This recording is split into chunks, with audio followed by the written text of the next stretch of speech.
message to the American people? Camera overhead, directly overhead.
Thank you very much.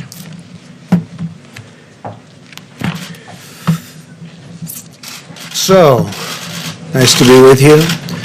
America continues to gain ground in the war against the virus.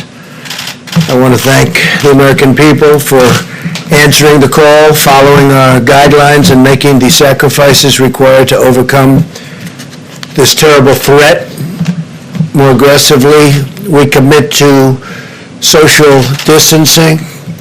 So important. Social distancing, such an important phrase, and we do it right now.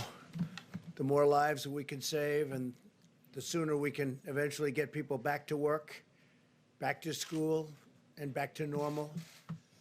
And there are large sections of our country probably can go back much sooner than other sections.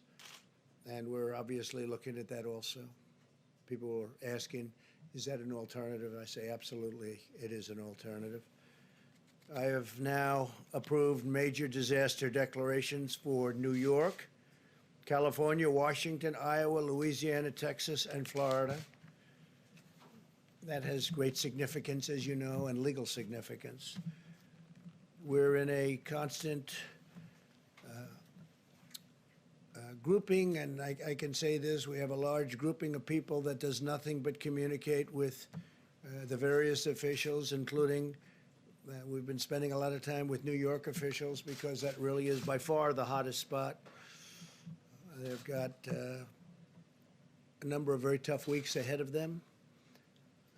The governor's doing a very good job. I spoke to the governor, Governor Cuomo, last night and this morning, and he mentioned that in his remarks that he's using that we are using, and I think he feels, because he understands negotiation, he thinks we're using very appropriately the Defense Production Act, and we're using it where needed.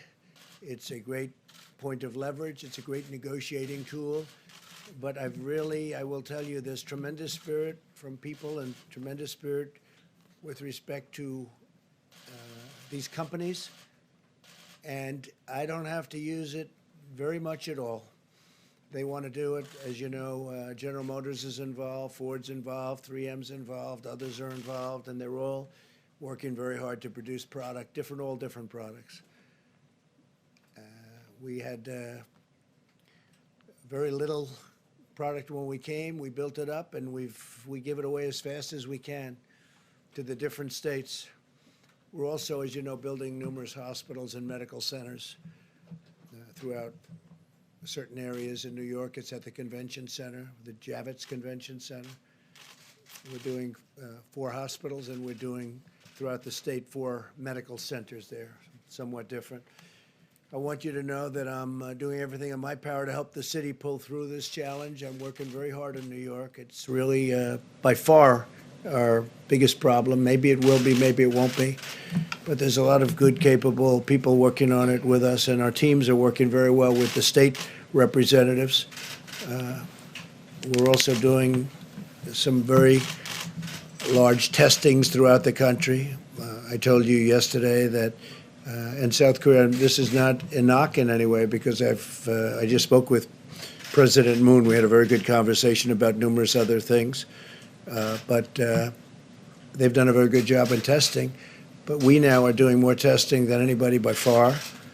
We do more in 8 days than they do in 8 weeks, and we go up on a daily basis exponentially.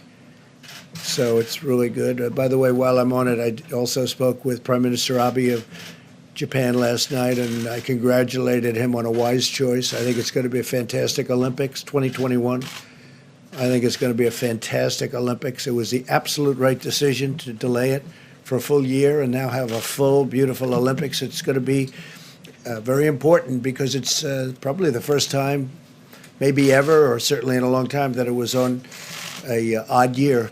It's always on an even year, they tell me. But he's going to have a fantastic success, and now they'll have even more time. He didn't need any more time. Everything was perfectly ready. What a job they've done. But Japan, I want to congratulate Japan, the IOC, and Prime Minister Abe on a great decision. I think it's going to be a fantastic Olympics. I told him I'll be there. I'll be there. As we fight to protect American lives, we're also protecting American livelihoods. Democrats and Republicans in the Senate are very close to passing an emergency relief bill for American workers, families, and businesses. This legislation, in addition to the 2 bills I signed this month, it includes, as you know, sick leave, and we have all sorts of things in for the workers, for families.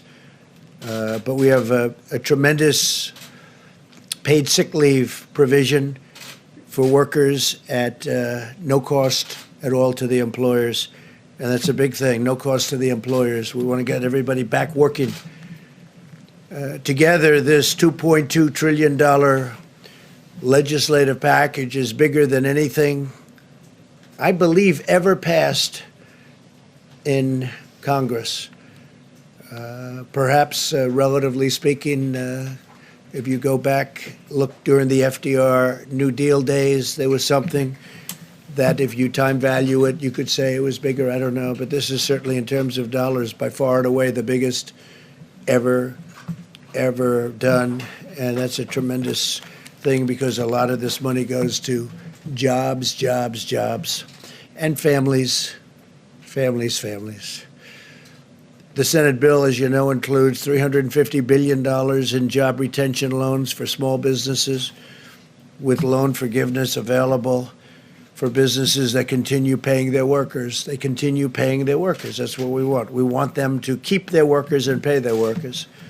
This will help businesses keep workers on the payroll and allow our economy to quickly accelerate as soon as we defeat the virus. $300 billion in direct cash payments will be available for every American citizen earning less than $99,000 per year. That would be $3,400 very quickly for the typical family of 4. Nothing like that's ever been done in our country. Up to $250 billion in expanded unemployment benefits. The average worker who has lost his or her job will receive 100% of their salary for up to 4 full months. Unlike normal unemployment benefits, independent contractors and the self-employed will be eligible. So you have independent contractors and self-employed people will be eligible for this. Over $100 billion to support the heroic work of our doctors, nurses, and hospitals. They've been incredible. $45 billion for disaster relief fund. So we are setting up a fund of $45 billion for disaster relief. That's more than doubling the amount available to support my national emergency and disaster declarations. It's a doubling up. $27 billion to build up the strategic national stockpile with critical supplies, including masks, respirators, pharmaceuticals, and everything you can imagine, because it was very depleted, like our military was depleted. Now we have a brand new military. Never had a military like this. We have equipment either coming or it's already come. For the most part, it's already come, but we have a lot of things that will soon be coming. Planes, missiles, rockets, lots of things. But the stockpile was very depleted, like everything else. This will also include significant funding for the development of vaccines on top of the $8 billion we approved several weeks ago. Over $500 billion in support for the hardest hit industries with a ban on corporate stock buybacks, which is something I insisted on. And frankly, I tell you, the Republicans wanted that, and the Democrats wanted that. We want them to use the money for the companies and the planes or whatever they may be helping to get over this rough patch. And I don't think it's going to end up being such a rough patch. I think it's going to, when we open, especially if we can open it, the sooner the better, it's going to open up like a rocket ship. I think it's going to go very good and very quickly. And you're going to have some tough new limits on executive compensation also. They need the money. They're going to have to sort of just make things work because we're interested in the workers, the jobs. And we're interested in the companies because that's really what fuels the workers in those great jobs. And we also have $16 billion in funding for the purchase of personal protective equipment. You know about that, such as masks and respirators through the Strategic National Stockpile. I encourage the House to pass this vital legislation and send the bill to my desk for signature without delay. I will sign it immediately. We will have a signing, and it'll be a great signing and a great day for the American worker and for American families, and frankly, for American companies, some of which were having the best years they've ever had these last few years, and then a little bit less than a month ago, they went into a position that they haven't seen because of the hidden enemy, the virus. Earlier today, I spoke to the leaders of many of America's amazing nonprofit organizations. I thank them for their unwavering and unwavering devotion to American people, to American families, to our nation. And they have been fantastic. They've been collecting supplies, distributing food, supporting healthcare workers, caring for vulnerable workers and families. I encourage them to continue to do it. But I'll tell you, the nonprofits have been fantastic. They've been great. They're great people, actually. I know a lot of them. Finally, I want to provide a brief update on the critical supplies. Through FEMA, the federal government has delivered or is in the process of shipping 9.4 million N95 respirators. Think of that, 9.4 million. 20 million surgical masks, and we have others that we think are going to be delivered pretty quickly. The whole world, you know, it's not just us, it's not just the states. The whole world is trying to get these things in competition with many, many countries. I believe today you broke the 150 mark for the virus. We have 150 countries, over 150 countries where you have this virus. And nobody would ever believe a thing like that's possible. Nobody could have ever seen something like this coming. But now we know, and we know it can happen and happen again. And if it does, somebody's going to be very well prepared because of what we've learned and how we've done. It's been incredible how we've done. Remember, there's more tests than anybody by far. And the news, the reporters, the media always likes to bring South Korea. They called me and they told me, it's amazing, your testing procedures are amazing. Plus, we have a test that's a very high-level test, and it's a test that's very accurate. 3.1 million face shields, 2.6 million surgical gowns, 14.6 million gloves, and almost 6,000 ventilators, which go to the areas of greatest needs. We sent, over the last day, 4,000 ventilators to New York.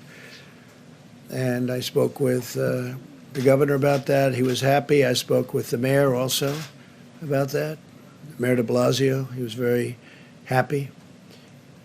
It's hard not to be happy with the job we're doing, that I can tell you. Throughout this national emergency, everyday heroes continue to step forward and demonstrate the extraordinary character of our nation, including the people behind me. By the way, these people are amazing.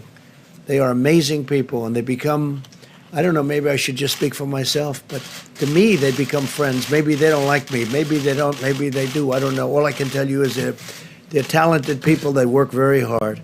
In Maryland, a 7-year-old boy used his own birthday money to buy meals for dozens of senior citizens. In Nevada, a college student recruited 90 of her friends to help deliver groceries and supplies to the most vulnerable. This is happening all over the country, thousands and thousands of instances. I could stand up here all day and tell you about other things. In Minnesota, Hundreds of medical students have volunteered to provide child care for hospital workers, helping to keep our doctors and nurses on the front lines, fighting to save lives. These inspiring Americans remind us that we all have a role to play in winning this great national battle, and it's really a worldwide battle. We're dealing with other nations all the time. The people here are, I am a little bit, I take calls from a lot of people. They're in trouble. A lot of countries are in big trouble. So now we will hear from our great Secretary of the Treasury. He's been working rather hard, I will tell you. Steve Mnuchin is a fantastic guy, and he loves our country, and he's been dealing with both sides, Republican and Democrats. He sort of lived over in that beautiful building. It's a very beautiful building. To me, one of the most beautiful buildings actually in the world, and he's gotten to know it, Steve, very well. So if we could have a little update, Steve, would be fantastic as to how we're doing and what it's looking like. Thank you. Thank you very much, Mr. President. And first, let me say, I would like to thank Mitch McConnell for his leadership, and I'd also like to thank Chuck Schumer for the enormous bipartisan support we had on this bill, and the many senators, both Republicans and Democrats, that worked tirelessly over the last 5 days on all the task force. As the President said, I got to live in the LBJ room for the last 5 days, and we couldn't be more pleased with the unprecedented response from the Senate to protect American workers and American business in this situation. The President has outlined many of these, but let me just quickly go through them. Again, small business retention loans. This will cover roughly 50% of the private payroll in small businesses, where we will immediately make loans that will supply 8 weeks of salaries as long as they keep workers employed and overhead. And those loans will be forgiven at the end of the period as long as they keep workers employed. These are SBA loans, but the Treasury will be issuing new regulations authorizing almost every single FDIC-insured bank to make these. I expect by the end of next week, we will have a very simple process where these can be made and dispersed in the same day. So this will be a very simple system to get money into small business hands. For companies that don't qualify that, we have a economic program of tax incentives to retain workers. And as the President said, we have enhanced unemployment insurance for people who don't fit into these two programs that will be administered through the states. We also have economic impact payments. These will be within the next 3 weeks, direct payments into most people's deposit accounts. And for those that don't have it, we will be having the checks in the mail. Treasury will have additional authorities. We have $500 billion that we can use to work with the Federal Reserve for emergency programs that will create up to an additional $4 trillion, if needed, to support American business and American workers in an unprecedented way. And then finally, the President mentioned $100 billion to hospitals and $150 billion to states that have specific coronavirus expenses, as well as many additional things. Mr. President, I especially want to thank you and the Vice President. You were constantly available to us. We spoke constantly throughout the day. You gave us guidance and quick decisions on many issues. And again, thank everybody for this great bipartisan work. This is going to be enormous help for the American workers and the American economy. The President was very determined that Congress would move swiftly to protect hardworking Americans in business in this unprecedented situation. Thank you very much, Steve. Great job. Day and night, right? Day and night. This money's a lot of this money's coming back. Separately, let me ask you about something you said yesterday. You said we should never be reliant on a foreign country for the means of our own survival. Yeah. What did you mean by that? Well, I've been saying that for a long time. Well, we're reliant on many countries where we give up our supply chains, we give up our factories, we give up our production facilities, and we can buy it someplace else for a little bit lower price. But it's really costing us more when that happens, because we lose jobs, we lose everything, and we lose our independence, and we can't let that happen. So we'll be making some changes. We have been making those changes. Is there an executive order to basically ban the export of medical equipment? I don't know that we'll need that, but I think it's happening by itself. I think a lot of things are happening. Well, some people, we make the best medical equipment in the world, and you have some people like the European Union, they don't take it because they have specifications that don't allow our equipment in because it's designed in a different way. Even though it's a better way, it's designed. They're all playing games against us, okay? They've been playing games against us for years, and no president has ever done anything about it. But the European Union, you look at medical equipment, we make the best medical equipment in the world, but we can't sell it because, or not appropriately. And yet we take their medical equipment in our country. We're changing things, Steve. All this is changing. But they have specifications so that our equipment, designed specifically so that our equipment can't come into their countries. It's a very terrible thing that's happened to our country. And let me tell you, some of the people that took the biggest advantage of us are allies. You know, we talk about allies. They took advantage of us in many ways, but financially as well as even militarily. When you look at, if you look at NATO, the abuse that was given to our country on NATO, where they wouldn't pay. And we were paying for everybody. We're paying. Now, because of me, they're paying a lot. Now they've paid $135 billion more. And then ultimately, Secretary General Stoltenberg, who I think you would say is maybe my biggest fan, we got him to pay an additional $400 billion other countries. And but you know that, and then there's the trade. They make it almost impossible for us to have a fair deal. They know this. They know I'm just waiting. We have all the advantages, by the way. It's going to be easy when I decide to do it. But this isn't the right time to do it. But we've been treated very, very unfairly by the European Union.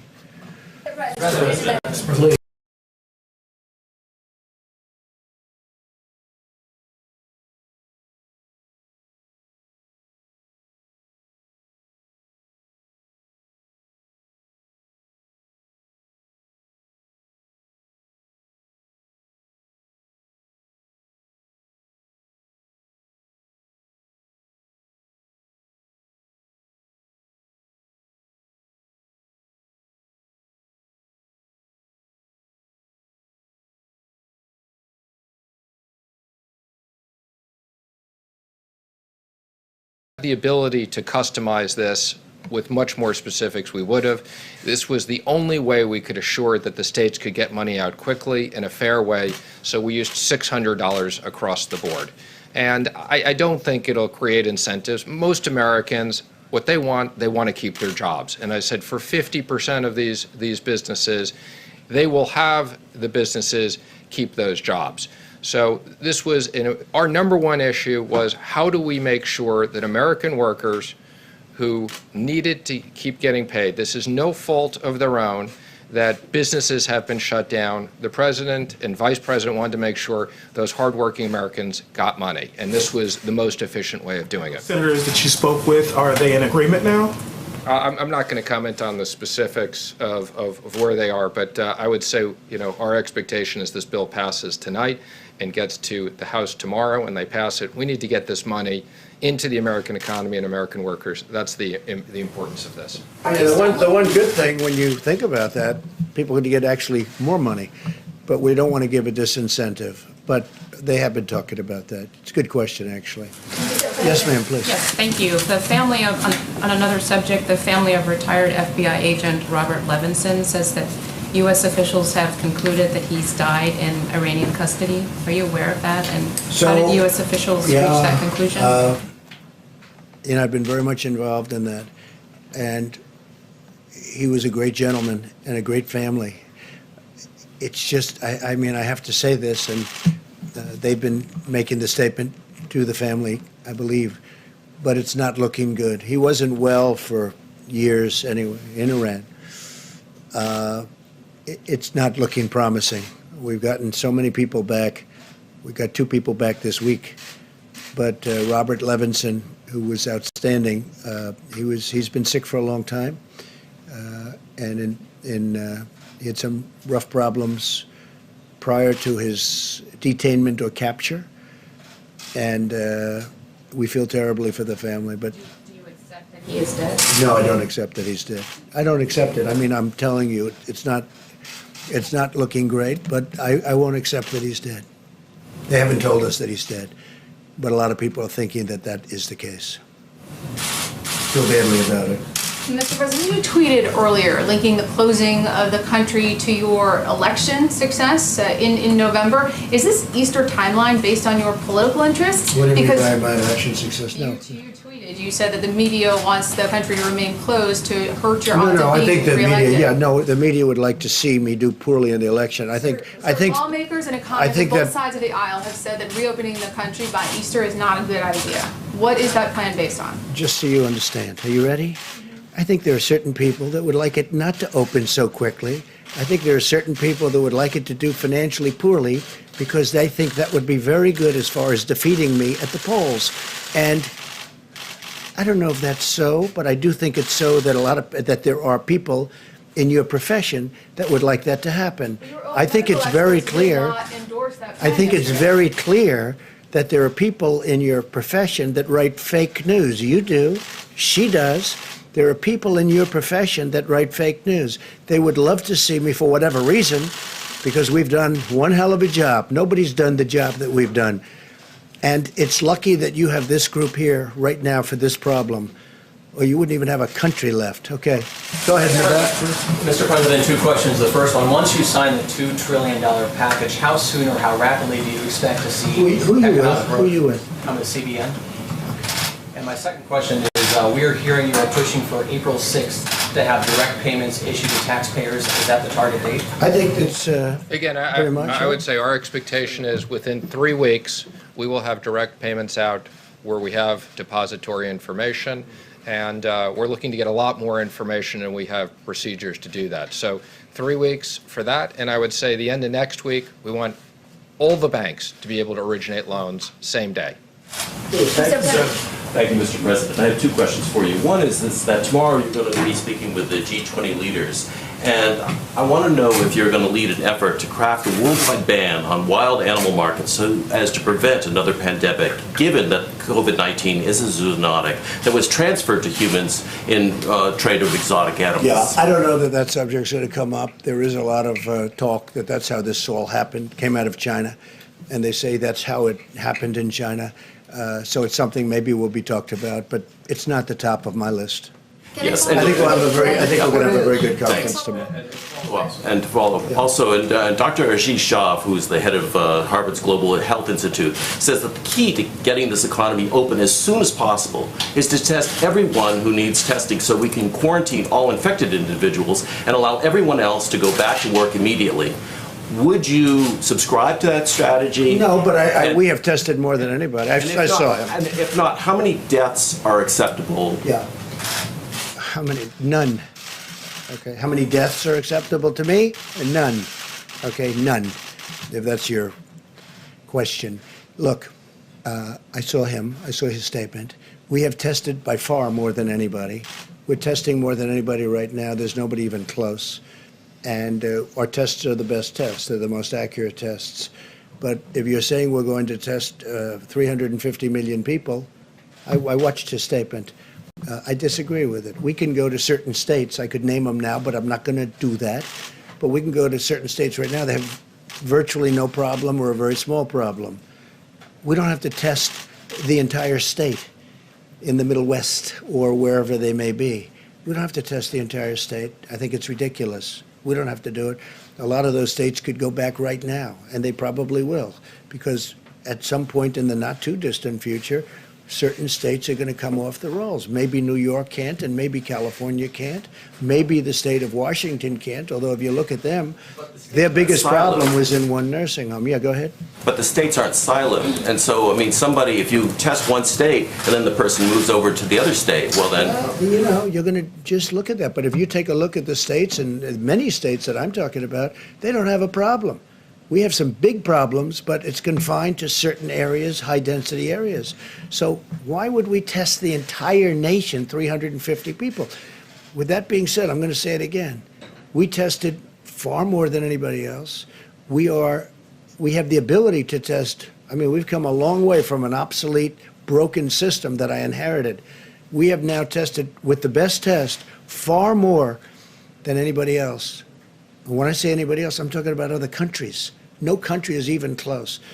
They came out with a statistic, I guess, yesterday that I heard from Dr. Birx, where it's for eight days here, more than 8 weeks in South Korea. And South Korea's done a good job. But we did in 8 days more than South Korea did in 8 weeks. That's a big number. And we're getting, I said before, exponentially better. Every day it's going up substantially. We have an incredible apparatus built now. But no, I don't want to test 350 million people. I think it's ridiculous. Yes, please. Thank you so much, Mr. President. 2 questions. One follow-up on the G20, because the UN asked the G20 countries to do for more resources for a coordinated stimulus package, ban on tariffs, waive on sanctions to try to prevent what they call an apocalyptic pandemic. Would you consider those measures? And With respect to what? On tariffs, and also related also to waive tariffs, and also Look, we have strong sanctions. borders. Yeah. And would you consider to join this global effort? So before I came here, we weren't into borders. We had a country, people could come in. We had a whole different deal. Now we're up to almost 164 miles. Think of that, 164 miles of wall, big, beautiful wall. And in those areas, it's very, very tough to come in. We've been very tough on the borders. I mean, where we have the wall built, nobody's getting through. Now, they're going around, but that's a long trip. If they're going around, that's the way they get through. But no, I'm very strong on borders, and I don't want people coming in here. What I want is, if they're going to come in, they have to come in legally. They have to come in through merit. We're not having the people that you're talking about come into our country. All right. Just a follow-up on another Thanks, question. sir. Question for you and then for Dr. Fauci, if you'll let me. Both Republican and Democrat packages of the stimulus included $25 million worth of funding for the Kennedy Performance Arts Center here in Washington, D.C. Shouldn't that money be going to masks, respirators? Well, I'll tell you what, I approved that, and I knew it was $35 million, and we actually took off 10. But I'm a fan of that, although I haven't spent time there because I'm far too busy. I'd love to go there evenings, but I'm too busy doing things because that's more important for me than going there. But the Kennedy Center has suffered greatly because nobody can go there. It's essentially closed. And they do need some funding. And I said, look, that was a Democrat request. That was not my request. But you got to give them something. It's something that they wanted. You know, it works that way. The Democrats have treated us fairly. I really believe that we've had a very good back and forth, and I say that with respect to Chuck Schumer. I spoke to him a number of times, but, you know, they had requests also. So that was a request. There were 35, as you know, and it came down to 25. We got it down to 25. We agreed. I said, that's a lousy soundbite. That's not a good soundbite, but that's the way life works. With that being said, the Kennedy Center, they do a beautiful job, an incredible job. David Rubenstein does a fantastic job. He's very much involved, and he puts up a lot of money, and he does things that a lot of people wouldn't be able to do or do. But they've been essentially closed. They have tremendous deficits that are built up. I mean, this thing has been devastating to it. So I didn't have a big problem with it. But this was a request from the Democrats because of the fact that they have a facility that's essentially closed up. Yes, Another second question, sir. In other words, you couldn't go there if you wanted to. If I wanted to go there tonight to look at Romeo and Juliet, I'd love to see Romeo and Juliet tonight, right? You know what would happen? They say, sorry, 250 people or 50 people, whatever it might be down to. Go ahead. And then earlier today, Senator Marco Rubio told RCP that, quote, the World Health Organization showed favoritism to China, unquote. And then Representative Michael McCall, the ranking member on the House Foreign Relations Committee, he questioned the integrity of the World Health Organization's director, saying, quote, that there were several red flags in his past with respect to his relationship with China. Do you agree? Do you think the World Health Organization showed favoritism? And then once all the dust settles, do you think that the United States should re-explore its relationship with the World Health Organization? Well, I think there is a lot of, certainly a lot of talk that has been very unfair. I think that a lot of people feel that it's been very unfair. It's been very much sided with China. And a lot of people are not happy about it. At the same time, Dr. Fauci and myself and other people, there are people on there that we like and we know. A lot of, I think your friends are on there, a lot of good people, a lot of good professionals. I don't know, it'd be interesting to hear if you'd like to talk about the World WHO. But the fact is that I have heard for years that that is very much biased toward China. So I don't know. Doctor, you want me to get you into this political mess? No, I don't want you to do that, but I will. Tedros is really an outstanding person. I've known him from the time that he was the Minister of Health of Ethiopia. I mean, obviously, over the years, anyone who says that the WHO has not had problems has not been watching the WHO. But I think under his leadership, they've done very well. He has been all over this. I was on the phone with him a few hours ago, leading a WHO call. Praising China's transparency, sir? No, I'm not talking about China. You asked me about Tedros. The World Health Organization praising China for its transparency and leadership on their response to the pandemic? You know, I can't comment on that because, I mean, I don't have any viewpoint into it. I mean, I don't even know what your question is. Can I follow up on that phone call, please? Welcome to the game. You know, let me just tell you, I've heard that for years. I spoke to him yesterday. Seems fine to me. I don't know. But we're the ones that gave the great response, and we're the ones that kept China out of here. And if we didn't do it, you'd have thousands and thousands of people who would have died, that are now living and happy. If I didn't do that early, call on China, and nobody wanted that to happen. Everybody thought it was just unnecessary to do it. And if we didn't do that, thousands and thousands of people would have died, more than what's happened. So that's it. All right, maybe one more. Steve, go ahead. When you have this G20 meeting tomorrow, what sort of coordinated response are you expecting? No coordinate. We're going to have a meeting with the 20 nations total, including us, and it'll be a conference call tomorrow morning sometime. I look forward to people I know I like. I think in every instance I like every one of them. But it'll be an interesting call. You'll be the first to know. Next week, when the 15-day period ends, what should we expect then? Are you going to extend it for another We'll week? be talking. I'll be speaking. I'll be speaking with Tony. I'll be speaking with Deborah. I'll be speaking with some of the people that they like and respect, and they're going to bring along with them. We'll be speaking to Vice President Mike Pence and Steve, and we'll be speaking to everybody. I'm not going to do anything rash or hastily. I don't do that. But the country wants to get back to work. Our country was built to get back to work. We don't have a country where they say, hey, let's close it down for 2 years. We can't do that. It's not our country. So we're going to be talking, and it could be we'll do sections of our country. There's big sections of our country that are very, little affected by what's taken place. Then there are other sections that are very heavily affected. So there's a big difference. But no, I would say by Easter we'll have a recommendation, and maybe before Easter, and at the end of the 15th day, or even during the 15th day, I think we'll have some kind of a recommendation. But our country wants to get back to work, Steve. I have had so many people, and they want to practice social distancing, and they want to practice no handshaking, no handshaking. They're not going to walk around hugging and kissing each other in the office when they come back, even though they may feel like it. They're going to wash their hands more than they've ever done. They're going to do all the things you're supposed to do. But Steve, you know what? It's time. People want to get back to work. I get it from both sides, in all fairness. And maybe it's a combination of both. Tony said before, combination of both is sometimes very good. But there are areas that probably, they won't qualify. There are other areas that qualify almost now. So we're going to have to see what happens. But it'll be an interesting period of time. I'd like to get our country back. I have tremendous numbers of people wanting to go back. You have store owners where the store is sitting there. They don't know what's happening. They got to get back. You have businesses that are going to be closed. The longer we stay out, the longer we do it, we want to go quickly. The longer we stay out, the harder it is to bring this incredible, we were having the most successful years that we've ever had in the history of our country. You saw what happened yesterday with the stocks, and today they're up. I'm telling you, if Steve gets the deal done, the incredible incentive deal is going to take care of people. It's going to take care of our workers. It's going to take care of companies that employ all these workers, small and big. By the way, I would say we spend more time on the small companies, Steve, than we did on the big companies. People ask about that.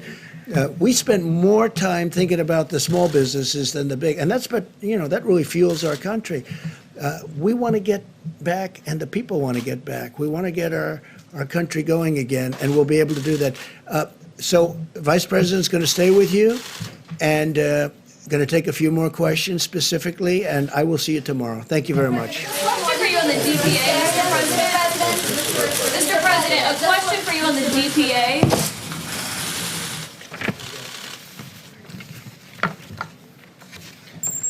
Well, thank you all. I'll report on today's action by the White House Coronavirus Task Force. The President and our entire team continue to be inspired by the way people all across this country are putting into practice 15 days to slow the spread. We are 10 days into the 15 days, and let me say again to every American, if you're in an area that's been impacted by the coronavirus, it's absolutely essential that you listen to state and local authorities for guidance. But for every American, what you can do is implement the practices outlined in the President's coronavirus guidelines today, because we truly do believe that, as millions of Americans have done and will continue to do, that we can significantly impact the rate of growth in this epidemic in our country. We can spare Americans from exposure to the coronavirus, and we can save lives. And so on behalf of the President and our entire task force, I want to say thank you to the American people. Thank you for your cooperation. Thank you for embracing the principles in 15 days to slow the spread. We heard about that cooperation today in a series of conference calls. We spoke with equipment manufacturers who are stepping forward as never before to assist us in developing the medical equipment that is essential, whether it be masks or other medical supplies or ventilators. FEMA reported to our task force today that hundreds of companies have stepped forward to be involved in the supply chain, and we are vetting nearly 70 of those countries for specific repurposing of their manufacturing to produce everything from masks to gloves to gowns and, of course, to ventilators. We also had a very productive call with Secretary Betsy DeVos with education leaders from around the country today. And let me say on behalf of the President and a grateful nation, thank you to all of our teachers, many of whom are now home, teaching children from afar, even in many cases while they have their own kids home from school. You are truly heroes. And the Department of Education, as well as your State Department of Education, are grateful to each and every one of you who find yourselves educating out of home. And the Department of Education has a helpful website on coronavirus recommendations, ed.gov/coronavirus. And as we mentioned before, Secretary Betsy DeVos and Secretary Sonny Perdue will be joining us at this podium on Friday to speak about distance learning recommendations that have been made not just for secondary or for college education, but also for K through 12 education. We're opening up avenues, creating new flexibility so that not only college students can continue to be involved in learning from afar, but children K through 12 can do the same. Secretary Perdue will also be here to talk about the food lunch program and free and reduced lunches. Today, the President and I also spoke to over 150 CEOs of the top nonprofit organizations in the country. We thanked them for their ongoing work, supplying the needs not only of people impacted by the coronavirus, but the most vulnerable among us in our communities. Organizations like Red Cross, the Salvation Army, Feeding America are all still working every day. And we promise to urge every American, if you have the means and have the ability, continue to be generous to nonprofit organizations that are helping those most in need in your community.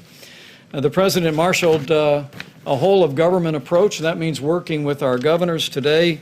The President and I were in direct contact with governors of New York, California, Washington State, New Jersey, Michigan, and others. And we continue to be inspired and impressed by the leadership that governors are providing in their states, making tough choices, leading their states and the President and I are truly grateful. The task force made a recommendation, and FEMA has assembled a team to provide technical assistance to the state of New York, and that team was welcomed by Governor Cuomo. Will be arriving on the ground there very soon, along with all the other resources that the President recently announced would be flowing to New York and to Washington State and to California. In my conversation with Governor Gavin Newsom of California, I was pleased to speak to him and hear that our FEMA team is literally at the table with the state of California's team, working to meet their supply needs, working to work on capacity. And I want people to know in the states that are most impacted by the coronavirus that we are with you. We're going to stay with you. We're going to continue to work around the clock to make sure your courageous healthcare workers, your health systems, and your state governments have the resources to support your response. On the subject of testing, Dr. Birx will reflect on what the data is showing in just a moment. Not including local labs and hospitals, we are at 432,000 tests completed. And we're pleased to see that there are literally drive-through and community sites around the country, and the U.S. Public Health Service is assisting states in standing those up each and every day. We do remind hospitals and labs around the country, and the moment the President signs the bill, that it is absolutely essential that they provide the results of the test to us. It gives us visibility into what's happening on the ground. But because of the public-private partnership President Trump initiated with these vast commercial lab networks around the country, we are adding tens of thousands of tests every single day. On the subject of supplies, before the end of the week, we'll talk a bit more, as the President did moments ago, about the supply chain. I was at FEMA last night and literally saw a room full of people with laptops and cell phones. We are literally leaving no stone unturned, as I told governors today, to find medical supplies, whether it be masks or gowns or gloves or ventilators, and the team is working around the clock to meet those needs. A few smaller items. First and foremost, the CDC is developing guidance, which we'll be publishing tomorrow, about the best way to utilize our natural resources at our parks. It would be several weeks ago that our Park Service waived all entrance fees, and we directed the CDC to produce guidance for how people can still practice social distancing and common sense, but be out of doors and enjoy our natural parks. We'll also be sharing that guidance with the vast state park systems around the country and encouraging their support. With that, let me last say again, there's nothing more important for the American people to do to slow the spread than to heed your state and local guidance in areas impacted by the coronavirus, and for everyone else is to 15 days to slow the spread. Dr. Fauci will reflect on the importance of mitigation and the impact that we believe that it is having around the country. People ask me from time to time, what can I do? And I say from my heart to every American, this is what you can do. Not just to protect your own health and that of your family, but no American wants to inadvertently spread the coronavirus, particularly to those that may be vulnerable to serious health consequences. Remember that the risk of serious illness to the average American remains low. I mean, the vast majority of people that contract the coronavirus will have mild symptoms to flu-like symptoms and will recover. But for seniors with serious underlying health conditions or with people with immunodeficiencies, everyone needs to practice the principles of 15 days to slow the spread. The President announced this week that we are looking forward to the day that we can open up the country. And this team will be bringing him recommendations about how we can safely and responsibly do just that. But for every American that wants to see America back in business, you can hasten the day by putting into practice the 15 days to slow the spread. Go to coronavirus.gov for details. And I truly do believe if all of us will do all that we can do, we will slow the spread, we will protect the most vulnerable, and we will heal our land. With that, let me recognize Dr. Tony Fauci to speak about Oh, Dr. Birx, please, and then Dr. Fauci. Thanks, Deb. Thank you, Mr. Vice President, and thank you all for listening to us talk to the American people. We've been watching the testing results. It's very critical to us. It's very critical to be looking at that very carefully. Let me tell you two things that are going on in parallel. Our system to look at flu-like illnesses is still up and running in county after county and state after state. And why is that important? For those who've been following the flu epidemic this year, you'll remember we had flu A, then we had another peak of flu B, and those systems that are in every single state and local government is the platform where we can see whether there's any increase in flu-like illnesses. So if you have very few cases in your state and in your counties, maintain your flu surveillance system that you work closely with the CDC on, and look for changes in your slope of new flu-like illnesses. And there are enough test kits, and there's particularly enough of the CDC test kit where we started that runs on your flu surveillance platform to be constantly surveilling what those flu-like illnesses are in our states and counties that have very low number of cases. We have counties still with 0 to 1 cases, but they can participate in the surveillance that we need to have out there now by using their flu-like surveillance system, and we thank all of the states who have that up and running. If you go to cdc.gov and go to flu surveillance, you can see state by state, and you can be looking at those curves with us. It's what we're looking at day by day, in addition to the testing results that are coming in. For the testing results, still, there's 4 counties that constitute the majority of both the current cases and new cases. I think you know those are New York City, Westchester, New York, Suffolk, and Nassau County. Those are the 4 counties, all associated with New York and the New York metro area.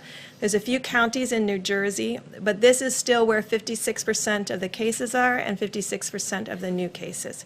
It's very important that people look at the number of new cases per day. Remember, we told you it was going to take us a while to work through the testing backlog. I think we're close to working through the testing backlog so that you can interpret the number of cases per day, and you will see in New York City that the number of cases per day has been relatively constant over the last 3 days. Those are the number of new cases per day. This is a real call to every person in New York City and the New York metro area to continue every one of these 15 days to slow the spread and to do that part of it at the same time that they're following the mayor's and governor's piece. Yesterday, we talked about people that may have left the metro area that were residents of the metro area that may have gone to secondary homes or other places to reside. And we've asked all of them to carefully monitor their temperatures and self-isolate from the communities where they went, just to ensure their own health and the health of their communities while people move around the country. Finally, why this is so important. It's very important to me personally because my grandmother, for 88 years, lived with the fact that she was the one at age 11 who brought home flu to her mother, named Leah, for which I am named, when her mother had just delivered. And her mother succumbed to the great 1918 flu. She never forgot that she was the child that was in school that innocently brought that flu home. This is why we keep saying to every American, you have a role to protect each and every person that you interact with. We have a role to protect one another. It's why we are social distancing and you are social distancing. But to every American out there, when you are protecting yourself, you're protecting others. And if you inadvertently, I know, brought this virus home to someone with a pre-existing condition, I can tell you my grandmother lived with that for 88 years. So this is what we're trying. This is the message that's important to everybody. This is not a theoretic. This is a reality. You can see the number of deaths that are occurring. We all have a role in preventing them. So thank you for the work that you do to get our message out to others, to really ensure that every American understands how important Their role is, as we move through these next 5 days, to not let up for an instant. I hear some reports that someone said, oh, well, the new cases in New York are increasing or the hospitalizations are increasing. The number of new cases over the last 3 days have been consistent, but not rising any more than a consistent day-over-day rise. You will see hospital cases continue to increase because they are a reflection of what happened 1 to 2 weeks ago before the full mitigation efforts were put into place. So each person in every place, no matter what county, what community, what state, can work with us to ensure that we prevent the spread of this virus to others. So thank you. Thank you, Mr. Vice President. I just want to spend a couple of minutes telling you a little bit about some information that I got on our weekly call that we have at least once a week with the WHO, which is led by Dr. Tedros and Mike Ryan, who's the point man there, to give us some information. And in that regard, I want to apologize for my curt response to you when you asked me about the China deal, because I shouldn't have done that. That's not my style. But what I really wanted to say is that my job is that I'm a scientist, I'm a physician, and I'm a public health person, and I don't like to get involved in that stuff. So anyway, getting back to the WHO. So we learned some really interesting information because obviously the other countries like China and others had been hit prior than we did. One of the things that was striking to me, and I just throw it out because it's something that we will face. We're not facing it now, but we will face. Our Chinese colleagues are very concerned because they went through the entire cycle of the curve to come down. And they have very, very few cases. But what they're starting to see as they're relaxing the constraints on travel, that they're getting imported cases. And they wanted to warn us that when we get successful, make sure you very carefully examine how you're going to release the constraints on inputs. So I know we're going to be successful in putting this under control, but I think we're going to have to remember we don't want to import cases in. That's the first thing for today. The second thing that was important is that it was something that Dr. Birx mentioned, and that is when you look at the inflection of the curves, we now have multiple different countries that have gone through various phases of their individual outbreaks. And you could learn something from them about where you are in your own outbreak. For example, when China went up, what happened is they just didn't turn around. They went from going to, I'll just take an arbitrary number, 500 new cases a day. The next day it was 1,000 cases, then 1,500, and then 2,000. But once the number of new cases each day starts to flatten out, that's when you get to that point where the inflection goes down. So what things we want to look for, the things that Dr. Birx had mentioned. That doesn't mean you declare victory when it does that, but you know you're at least on the way to where you want to go. And I think that's really very important. The third and final thing that I think gets back to the question that many of you in the audience have asked of us is about, would this possibly become a seasonal cyclic thing? And I've always indicated to you that I think it very well might. And the reason I say that is that what we're starting to see now in the Southern Hemisphere, in Southern Africa, and in the Southern Hemisphere countries is that we're having cases that are appearing as they go into their winter season. And if, in fact, they have a substantial outbreak, it will be inevitable that we need to be prepared that we'll get a cycle around the second time. What does that mean for us and what we're doing? It totally emphasizes the need to do what we're doing in developing a vaccine, testing it quickly, and trying to get it ready so that we'll have a vaccine available for that next cycle. In addition, to do the randomized controlled trials of drugs so that we will have a menu of drugs that we have shown to be effective and shown to be safe. Because I know we'll be successful in putting this down now, but we really need to be prepared for another cycle. And what we're doing, I believe, will prepare us well. Thank you. Thanks, Doctor.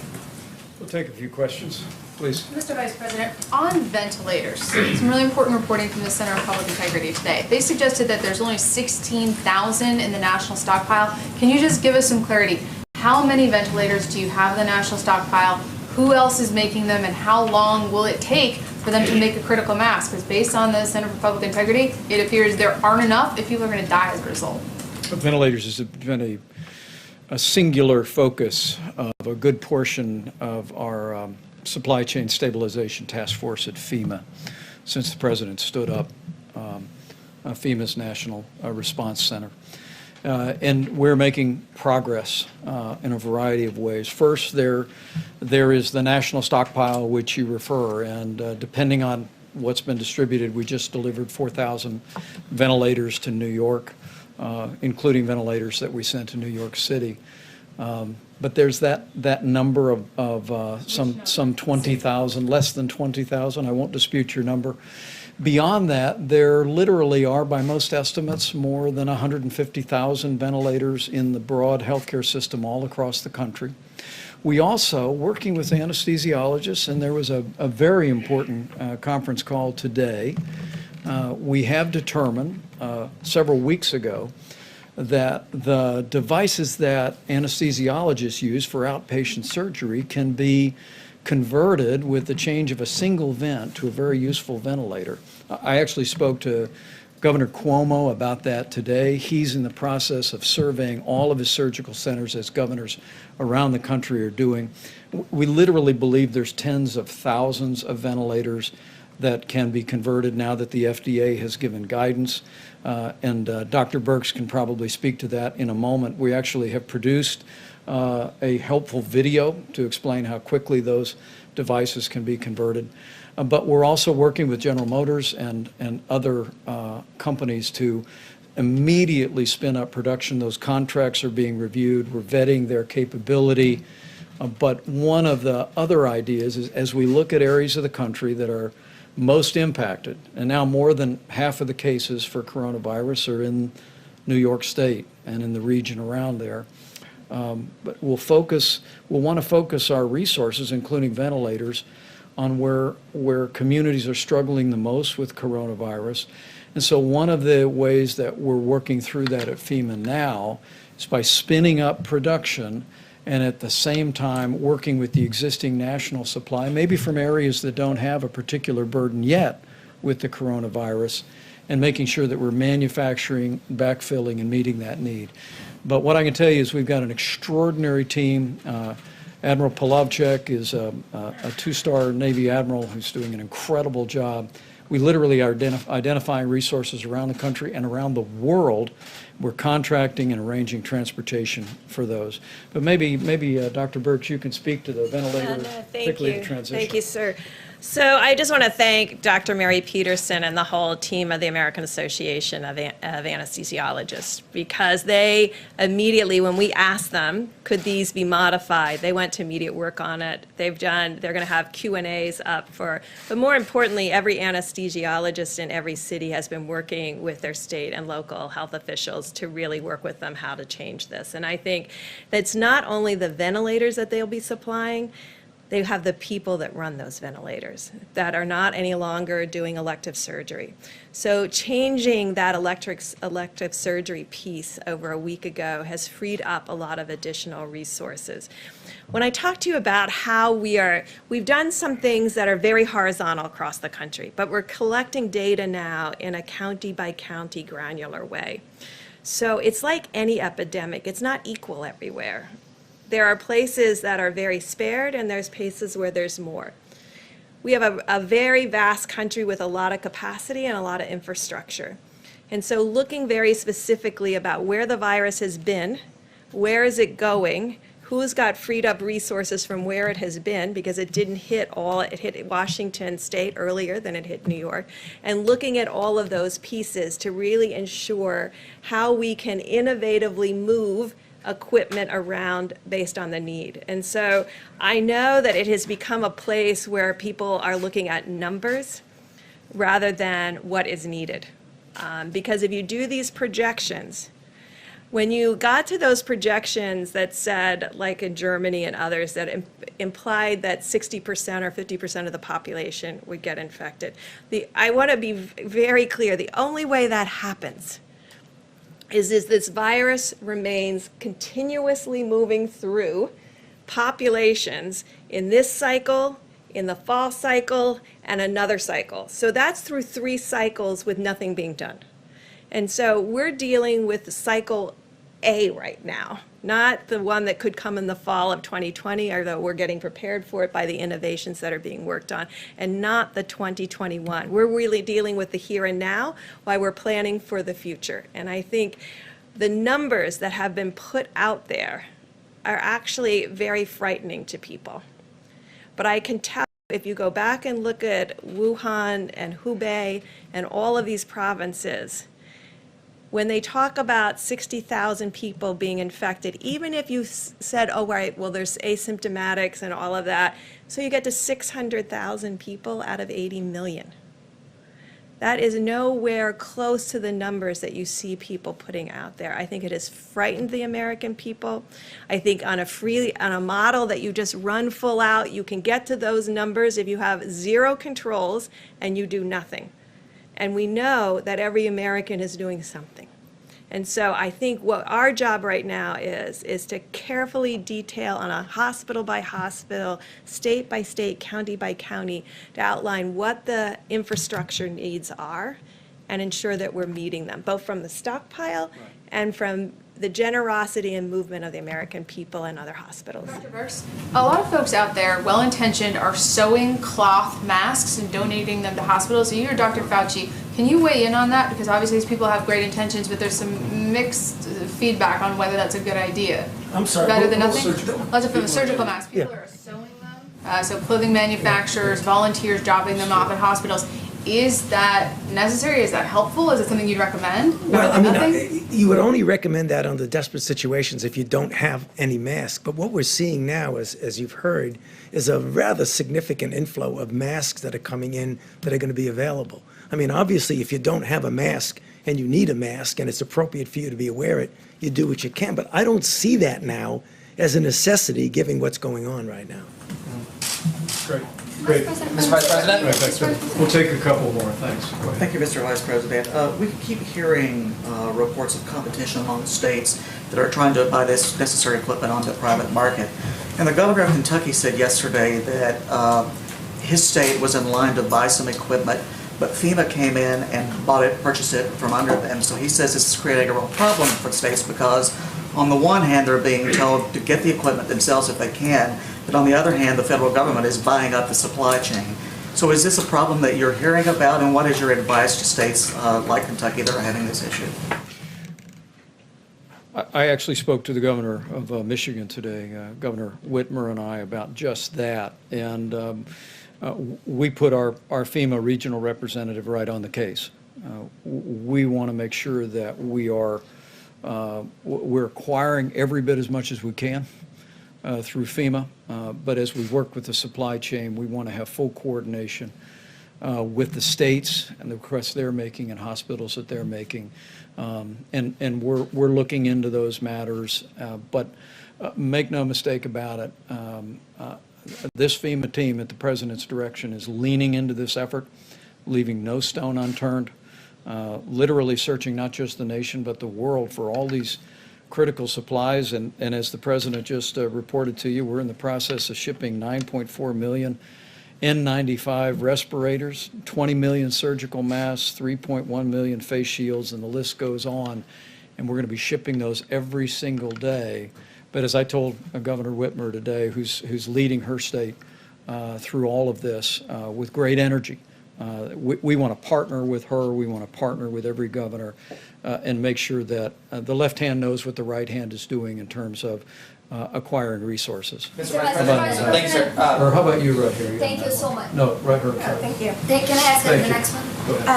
On the mask question, people, healthcare workers on the ground still report that there are mask shortages. What timeline do you predict for making sure everyone who needs a mask is adequately supplied?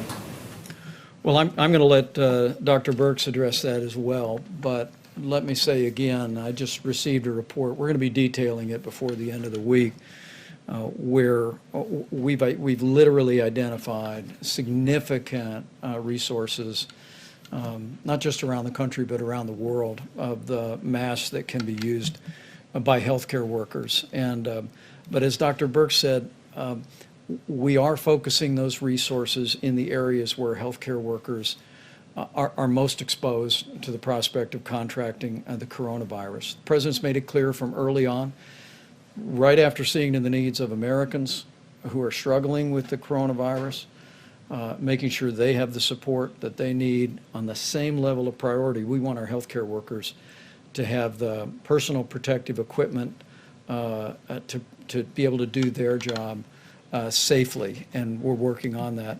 I will tell you, I spoke about this today to several governors, not only the governor of Michigan, but the governor of Indiana, and President Trump and I couldn't be more grateful.